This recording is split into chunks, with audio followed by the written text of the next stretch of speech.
Build skills with experts anytime, anywhere. Get certified, get ahead. The world's largest selection of courses, affordable online courses and learning opportunities, top categories. So now that we have a good understanding of AWS as a whole, we're going to be looking at how we leverage the services that are included within the platform. And when we're talking about interacting with those services, we're really looking at 3 different approaches. The first of these is the AWS console. And we used this when we set up our initial AWS account in a previous course within this path. Now, in addition to that, we also have the AWS CLI or command line interface. And this is what allows you to access those same AWS services, but just from the command line on your machine. Now, if you want to program access to your AWS resources, this is when you would look to leverage the AWS SDK, which is supported across a variety of languages. Now, let's take a look at each of these in turn. First of all, we have the AWS Management Console, and as I mentioned, we have used the browser version of this earlier in this path, but there also is a mobile application that goes along with this. Now, it provides access to most all of the 150 plus AWS services, and in this case, all major browsers and mobile operating systems are supported. Now, you'll probably primarily use the web-based interface, but it wouldn't hurt to download the mobile version and explore that on your own. So here's an example of the browser version of the console. We can see here that we're logged in. I'm logged in as myself, and we can see that I'm using the Northern Virginia region. And you can see a list of some recently visited services that I have had here on this version of the console. Now we'll dive into the console later on within this module. So next we have the AWS Command Line Interface or CLI. And this is a tool that allows you to manage your services from the command line. And this works on Windows, Mac, and Linux. And most everything you could do in the browser with the console, you can do with the CLI. So as an example, if we wanted to list the current users for our specific AWS account, we could run AWS IAM list users. Now, for those of you that maybe have some experience with the platform, you're noting that this is just limited to IAM users and not the root user, which is totally true. And we'll cover more of that in a later course within this path. Now, the next thing we have is the AWS Software Developer Kit, or SDK. And this is what allows us to use a programming language to actually script the process of how we interact with AWS. Now, this is great because it can allow us to automate many things within the platform. And as we look at the different languages that are supported, we do have quite a range here.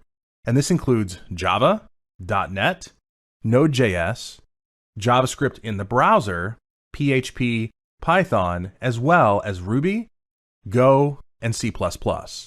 So for most developers, you're working in one of these languages, and that is supported with an AWS SDK.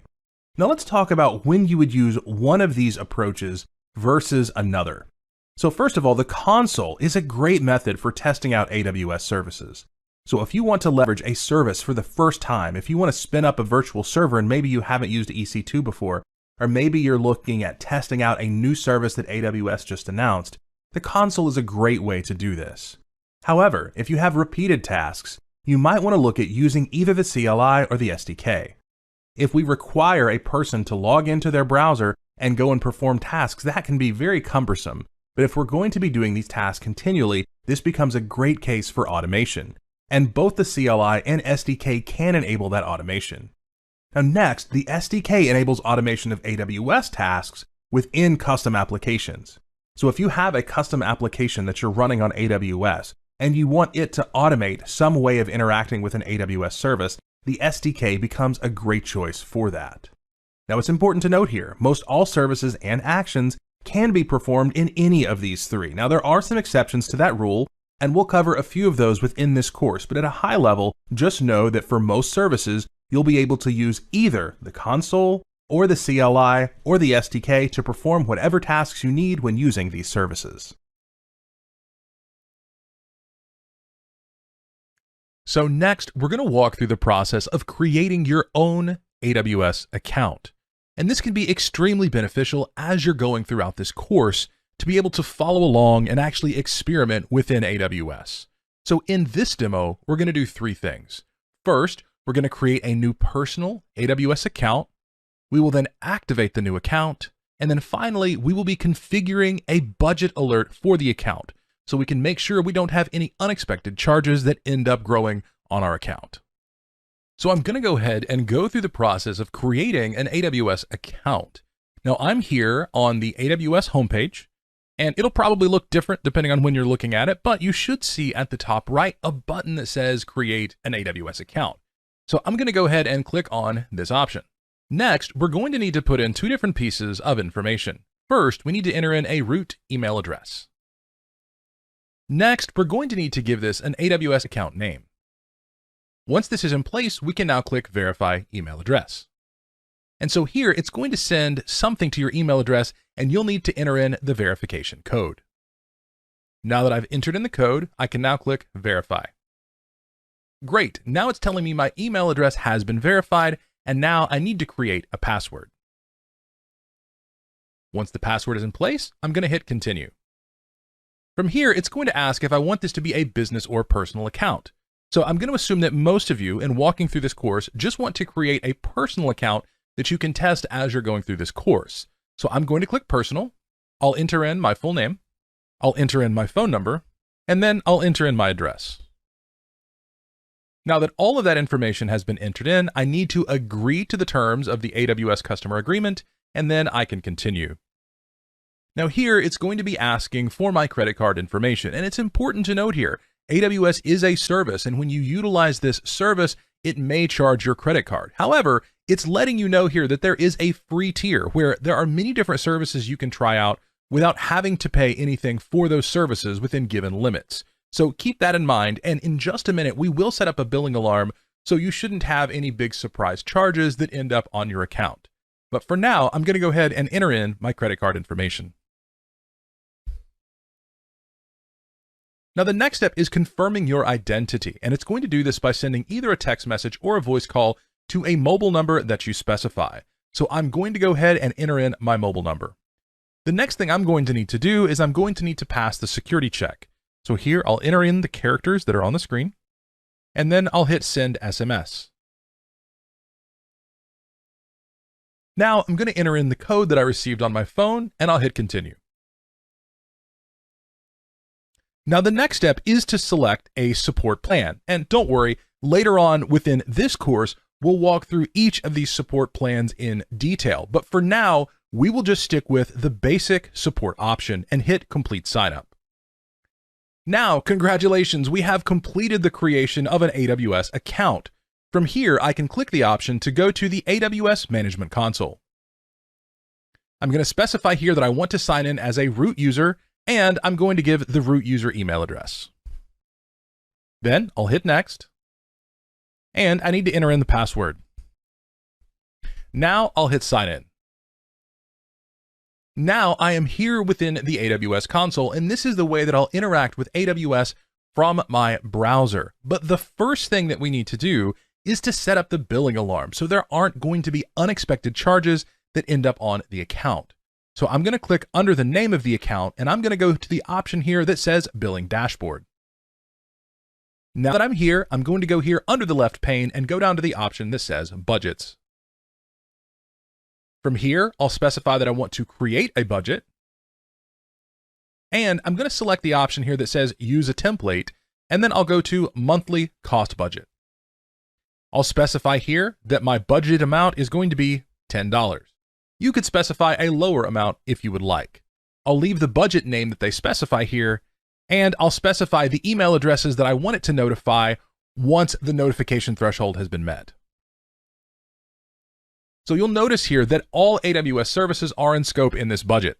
We will be notified when our spend reaches 85% of the total amount, which in this case would be $8.50 for 1 month. Also, we'll be notified when our actual spend reaches 100%. So with that being said, we can say Create Budget. Great. Now we have a budget in place with notifications to let us know if our costs are even approaching the budget that we've specified. Now we should be able to take advantage of many of the free tier services without having to worry about costs, but you shouldn't have to worry that you would have costs growing without being notified. Now next, we're going to talk through how organizations leverage traditional data centers. And so we're specifically going to be focusing on organizations that have not yet shifted to the cloud. And we're going to be starting with a fictional organization called Globomantics. And within Globomantics, there is a group that has decided that they should launch a new social network for professionals as a new line of business for the organization. Now, initially, they're focusing on the United States at launch. And if they're successful, they are looking to expand into Europe and Asia. Now, they're currently working to secure funding for the initial infrastructure because it's going to cost a good deal of money to build up the initial data center. So let's begin to play this out. So here at Globomantics, they were able to secure an initial round of funding. And since they're located in Nashville, they built a data center in Nashville. It took 5 months from when they started to when they were actually able to move in. And once they were able to load their servers in, they knew they need several types of servers. They needed some web servers so they could serve their content out through their website. They needed some file servers so that they can store user uploads like profile pics. And they also needed a database server so that they could store user information like messages and who their friends are. Now, they had a great launch in the United States, and they feel like there is a lot of growth ahead, so they want to plan a move into Europe. They specifically want to plan to move into Dublin. However, once this process starts, it's going to be another 6 to 7 months for them to be able to move into that new data center. Now, because of this, they need to go through that entire process and secure more funding, and they need to order some more servers. After 7 months, they're finally able to move in some servers in their data center in Dublin as well. But they don't want to just stop there. They also want to move into Asia. But something unexpected happens. They have tremendous growth in the United States, and they need to expand their data center in Nashville. So they're able to go in and add some more servers. But once that demand happens, it takes them at least a month to order the servers, get them there, get them installed and configured. So during that time, several users were experiencing performance issues with their social network.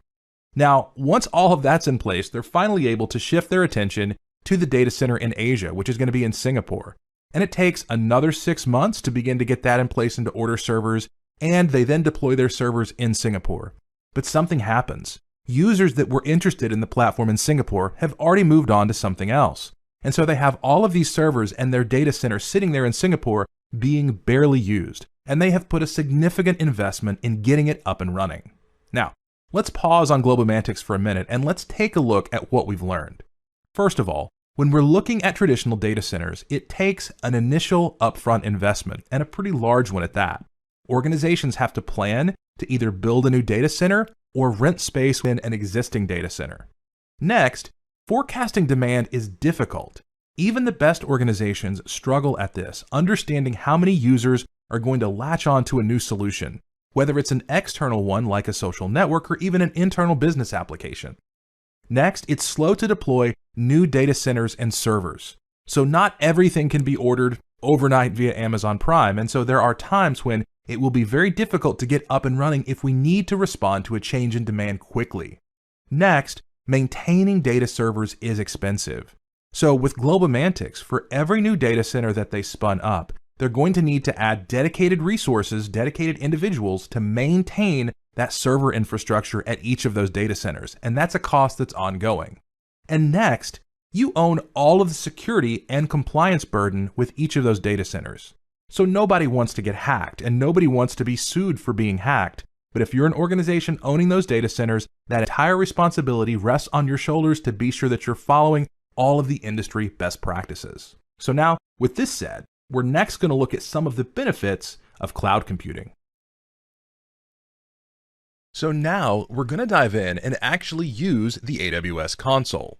Now, you may have seen this already earlier within this learning path, but we'll take some time to analyze some specifics of the console. And it's important to note here, we can refer to the console either as the browser or the mobile app, but in this case, we're going to be working specifically with the browser version.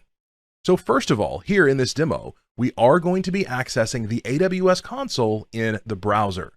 We'll also be reviewing the login differences for both root and IAM users. We'll also look at selecting a specific region and reviewing the list of services that are supported in the AWS console. So I'm here at the login page for the AWS console, and here I'm going to be logging in as a root user. Now, this is different from an IAM user. We will cover IAM users later within this learning path, but there are some distinct differences between these two types of accounts. First of all, your root user is the user that was created when you created your AWS account. And there are some things that you can generally only do with the root account, such as deleting the account. Now, recently, AWS has provided another way to do this, but in many cases, if you're just starting out, you'll be using this if you need to go in and delete that account. So from here, I'm going to go ahead and enter in my root user email address.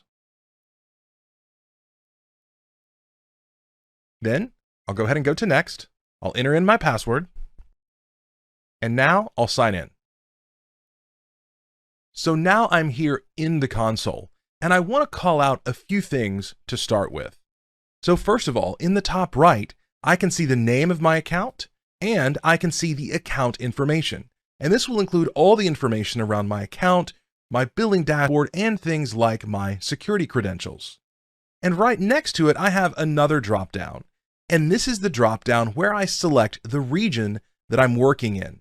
Now, currently, I have selected US East 2, and that means that any resources that I actually create while I'm using the AWS console will be created within the US East Ohio region.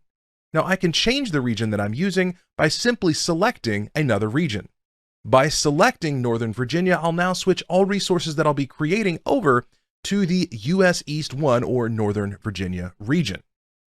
Now, next, we can take a look at the different AWS services that we can create using the console. So I'm going to click on the option here under Services, and we will see that we now have a pop-up here that shows us all of the different services that are divided by categories. If I want to launch a compute service, for example, I can select Compute and then determine which service I want to use. If I wanted to spin up a Lambda function, I could simply click on Lambda. By doing that, that would navigate me to Lambda here within the console, and then I could choose to go in and actually create a function. But we don't have to just navigate in this way. I'm going to look for another service specifically, and I'm going to do this by going under the search box and by just typing Route 53. And just by typing route, you can see that it suggests Route 53 as an option. So from here, I can click on this service, and this will open up Route 53. Now, there's one of the things I want to point out about this service. This is AWS's DNS service, and you'll notice that it is different from the other services that we've looked at in that it is a global service. You don't select a region when working within Route 53, and there are just a small handful of services that fit into this overall category. Now, there's one other thing I want to point out because I think this is very important if you have your own AWS account. So here, I'm going to go under my account name, and I'm going to go down to the option that says Security Credentials. Now, this is where you would go in and do one of several things. One, you can choose to update your password from this portion of the console. You also can enable multi-factor authentication, which is something that is a recommended best practice for all root accounts. Now, in doing this, you can utilize some type of an authenticator application to generate a unique code, and you will be required to enter that code along with your password when you log into the AWS console. Now, another thing that you can do here is you can generate access keys, and these access keys can let you access the different AWS APIs, either using tools like the CLI or the SDK, and that's what we'll be picking up in the next demo. So now we're going to discuss the AWS CLI. Now, as a note here for the exam, you need to know what the CLI is and why you would use it. You don't need to actually have experience working with the CLI directly, but I do want you to see what you can accomplish utilizing the tool. So here in this demo, we're first going to be looking at how we can access our AWS access keys for our account. We also will be reviewing installation instructions for the AWS CLI.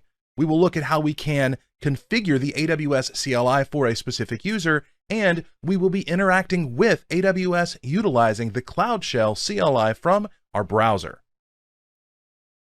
So now I'm here where we left off in the last demo, under security credentials for my account.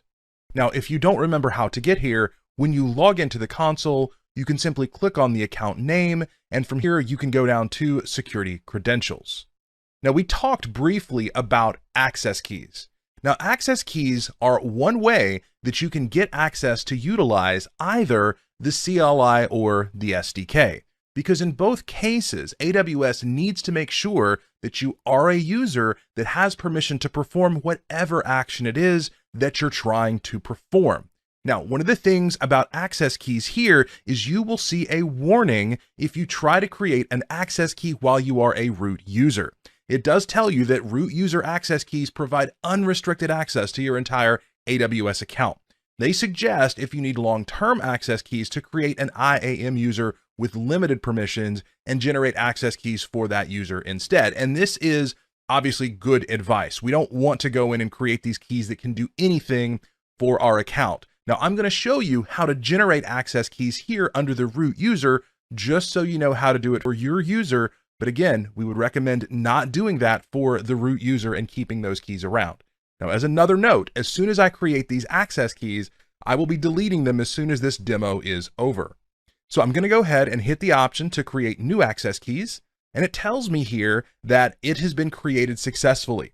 Now, here's the thing about access keys. You only get to see this information once. You can download a key file, which will save this on your hard drive so that you can access what those values are. You also can see them here. But if I click Show Access Key, this information won't be available to me later. If I want to utilize this access key, I need to get this information now.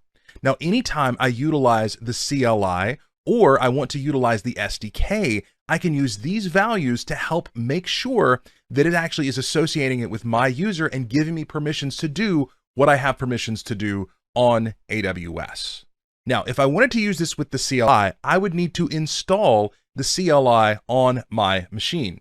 So here, I'm going to show you in the next tab on the browser, the instructions for installing the AWS CLI or Command Line Interface version 2. So here, if I scroll down, you can see that we're able to get access to an installer that will work for a lot of different systems. We have Linux as well as Mac and Windows. I'm on a Mac, and I would look here at the installation instructions utilizing the installer that they've provided. So in this case, I could simply click on this file, download it to my machine and run it, and I would have the CLI installed. Then I could go through the process of configuring it for my specific user. However, wouldn't it be great if there was a way that I could just from the console launch the CLI and it already knew who I was and already knew what permissions I had on AWS? Well, we can actually do that utilizing a feature called Cloud Shell. So instead of me downloading this and installing it on my machine, which as a note, I already have it installed on my machine because I use the AWS CLI on a regular basis. But instead of that, we can get up and going faster with the CLI utilizing the Cloud Shell. So I'm going to click the browser tab to go back here to the console. Now I'm going to close out these access keys and I'm actually going to delete them here. And it's letting me know I first have to deactivate them. So I will deactivate them and then I will confirm deletion. So now I've deleted those access keys. Now here from the top, I'm going to go under Cloud Shell. And this lets me know here that I can utilize Cloud Shell here within the browser, just like I was using it on my local machine. And it utilizes some pre-installed tools, and it also includes some free storage that I can use. So as long as I'm working within the same region, which in this case is Northern Virginia, anything I have saved on this instance that's running the Cloud Shell, I can access that information later as well. So I'm going to go ahead and hit close. Now, the first thing I want to show you is that it does have the AWS CLI installed. So I can simply type AWS -- version, and I can see that I'm running version 2.9.4 of the AWS CLI. I also want to show you that I can actually perform actions on my AWS account here from the CLI. So here, I'm going to run a command that's going to create an S3 bucket. Now, I know we haven't talked a lot about S3 yet. Don't worry, we'll be getting to that later within this course. But when I hit enter, it's going to return and say, this was successful. We have created your S3 bucket. Now, I can verify that that is correct by listing all the S3 buckets that I have in my account. And here you can see it returns the name of the bucket I just created. So let's talk about what we've been able to cover in this demo. First of all, we looked at how we would create different credentials that we could use to access either the CLI or the SDK, and it would know what user we are and what we have permissions to do. We also had a chance to go through and look at how we would install the CLI on our local machines if we wanted to do that. And then we launched AWS Cloud Shell, which lets us interact with the CLI just within our browser. And it already knows what user we are and what permissions we have. So we were able to execute a command, in this case, creating an S3 bucket, and then verify that it worked correctly. So next, we're going to talk through some of the benefits that you get with a paradigm shift to cloud computing. So AWS calls out several key advantages. The first of them is you trade capital expense for variable expense. Now let me break that down a minute for you. What that means is we don't have this large capital investment initially to build out a data center, like we talked about with Globomantics. In this case, we get a variable expense, meaning that if we're using a server in the cloud, we simply pay for the amount of time that we're using it, and we can throw it away at any point. Now, we're going to talk a lot more about the economics of the cloud later within this course. Next, we get to benefit from the massive economies of scale. So this really factors in two different areas. One is just the cost of building out a data center and all of the equipment involved. AWS buys things on a very large scale, and so they're able to make sure that they're getting the best price for those. In addition, in the economy of scale, when we look at it from a maintenance perspective, Amazon has determined how to manage all of these fleets of servers effectively at scale. And so those cost savings get passed down to us as consumers. Next, you can stop guessing capacity. We talked about with Globomantics how difficult it can be to properly predict demand. Well, what if you just didn't have to? What if you could choose to have a system that could either grow or shrink based on demand? That's one of the paradigm changes you get with cloud computing. Next, you get to increase speed and agility. So when we talked about Globomantics in the previous clip, we mentioned that they were looking to find funding partners before they were able to go out and test their social network. Well, that's not very agile. Ideally, we want to be able to test out our hypothesis against real users and to do it quickly. And one of the things you can do with cloud computing is try out new ideas and have minimal cost to do so. Next is you can stop spending money maintaining data centers. So as I mentioned with Globomantics, they were having to staff individuals at each of the data centers. And at each of the data centers, they would own that maintenance burden for as long as the data center was up and running. And so this allows you to shift away from that. And next, go global in minutes. So in the case of Globomantics, they were having to wait 6 or 7 months to move to a new region within the world. However, what if they could simply send data over to Singapore or to Dublin at any point without having to build out new data centers? They literally could do it within minutes instead of within months. Now, with these advantages, I want to focus on a few key terms that you need to be familiar with. The first of them is the concept of elasticity. And this is what we talked about earlier when we were talking about demand. But it's the ability to acquire resources when you need them and then release them when you no longer need them. And in the cloud, you want to do this automatically. Now, AWS has several services available to you to do just this, and we'll talk more about these in the next course in this path. Now, the next concept I want to talk about is reliability. Now, when we talked about Globomantics, one of the things that we didn't even cover within their data centers are things like failover. So what happens if one of your data centers goes down? Well, one of the advantages of AWS is that it has global infrastructure that is built with reliability in mind, because we want our solution, whatever it is, to always be available to our users when they need it. And so we can take advantage of this by building a solution on AWS. And the next concept I want to talk about is agility.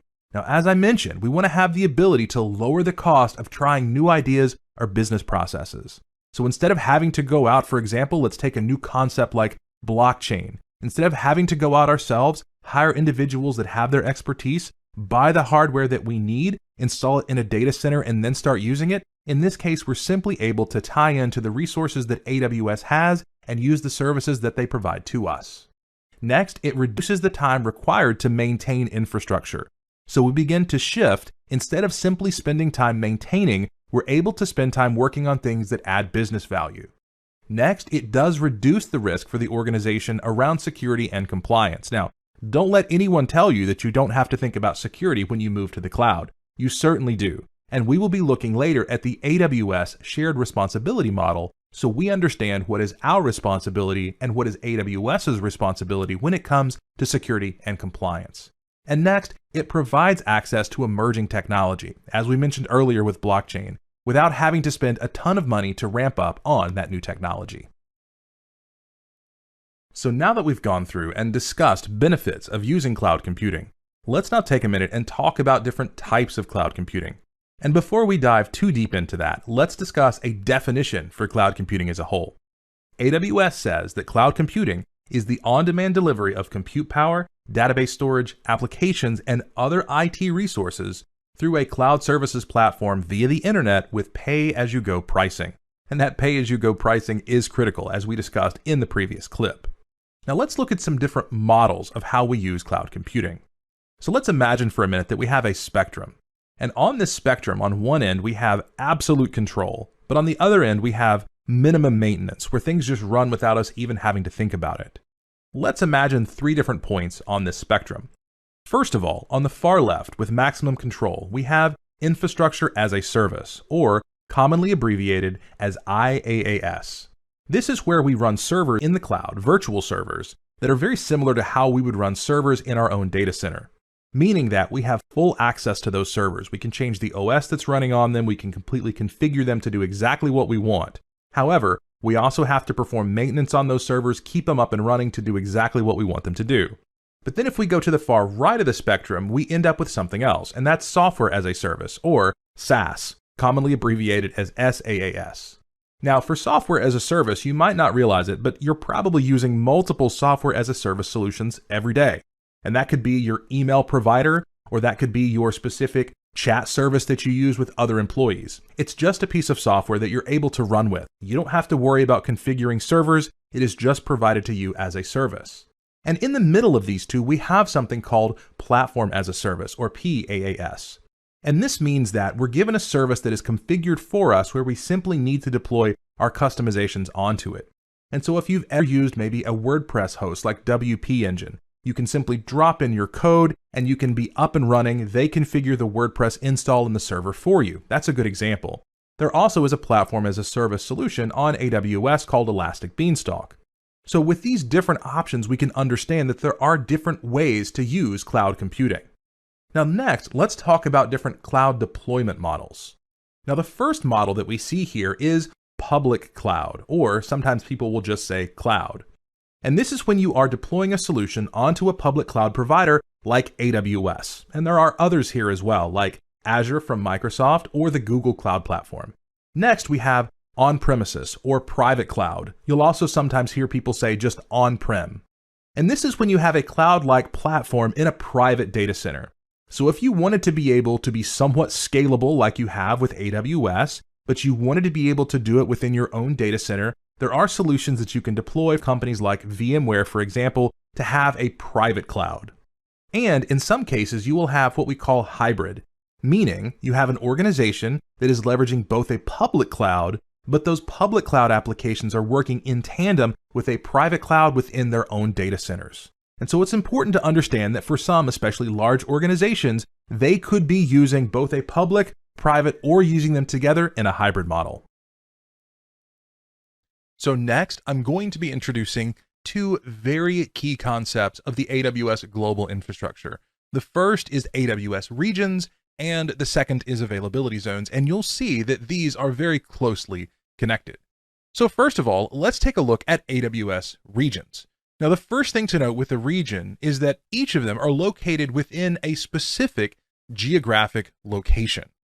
Now, you might think, oh, that means they have a data center there. Well, no, in this case, each geographic location has a cluster of data centers, so more than just one.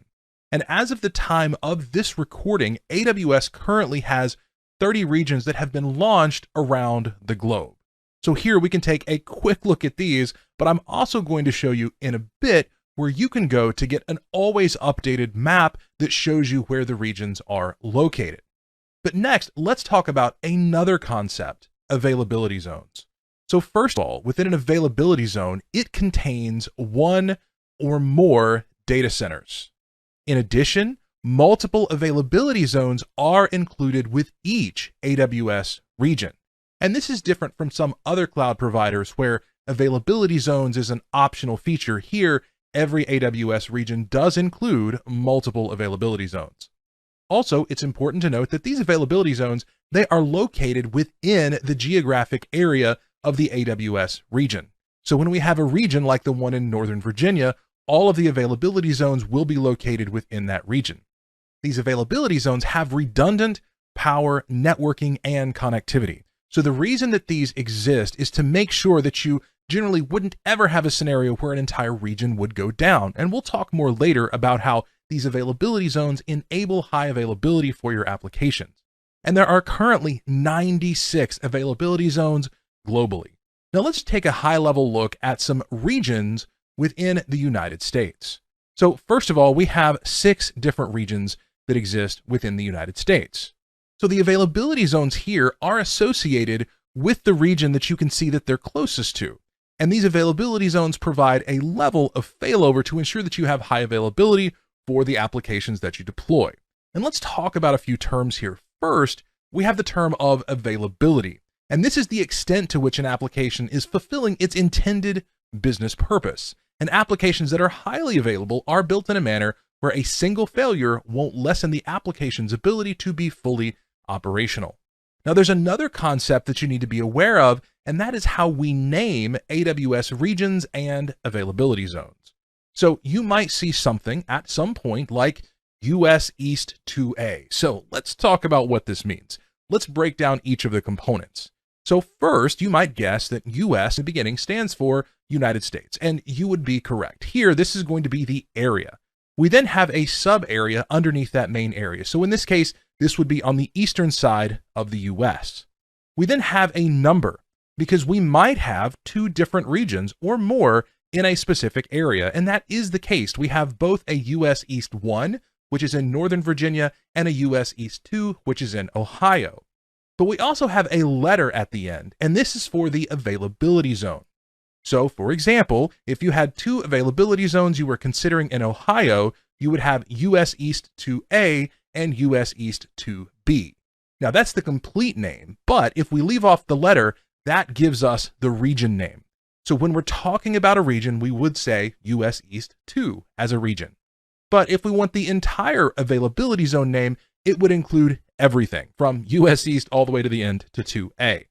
Now I want to just show you, here is a list of the currently launched AWS regions. Now I purposely left a few off here. There are some regions in China and those that are used by the US government, and those are not on the list because those aren't available for everyone to use. So next, I want to show you a resource that can help you actually plan how you utilize the AWS global infrastructure. So here, over the course of this demo, we will be reviewing the method of accessing the AWS global infrastructure site. We'll also be reviewing regions and availability zones within the site, as well as the edge locations. So I want to show you the AWS global infrastructure site. Now you can access this site utilizing the short URL that I've included here on the screen. Now, if you scroll down from this main part of the page, first of all, you'll notice here are some key statistics about the global infrastructure, including the number of regions and availability zones and points of presence. But if we scroll down, we're going to see a map. Now, there doesn't seem to be a whole lot going on with this map, and so you might think this isn't of huge value, but I believe that as you are creating infrastructure on AWS, this is going to be an extremely valuable tool for you to take advantage of. Let's say, for example, that you want to build a solution in Asia and Australia. Well, if I go in here to the map and I mouse over this area, you can see that all of Asia and Australia actually lights up. Now, I'll point out here that first, at a high level, we can see the different regions that exist. So for example, I could see that Hyderabad has a region that launched in 2022, and it has 3 availability zones. I can also see another one in Mumbai, and this one has 3 availability zones and 1 local zone. And I can see that for all of the regions. Now, some of the regions aren't always available to you. For example, if I look here at the region here in China, this particular one requires you to opt in and not everyone can have access. It will also show you regions that are planned. We can see, for example, that a region is planned here in Thailand, as well as in Melbourne and in Auckland. So with that said, that information in and of itself is valuable. But if we click into an area, we can see a lot more information. Here, I can see a listing of all of the regions, and then in parentheses, I can actually see the number of availability zones associated with that region. I also here can see all the edge locations that exist, as well as the regional edge caches that exist within this area as well. And at the top, I can get here just some key statistics. So we can see at a very high level, there are 35 availability zones within 11 geographic regions, 34 edge network locations, and 5 regional edge cache locations. And you can do this for every geographic area that's included here on the map. So we can see the same here for North America. We can see, for example, that there are 25 availability zones within 7 geographic regions, 44 edge network locations, and 2 regional edge cache locations. So for example, if I look at Atlanta, Georgia, I might not have a region that is super close to Atlanta, Georgia, but I can see that there are 3 different edge locations there, ensuring that if I'm using a service like CloudFront, that my data is going to be extremely close to the end user. So this is how you can utilize the AWS Global Infrastructure Visualization to help plan how you utilize the AWS infrastructure that exists globally.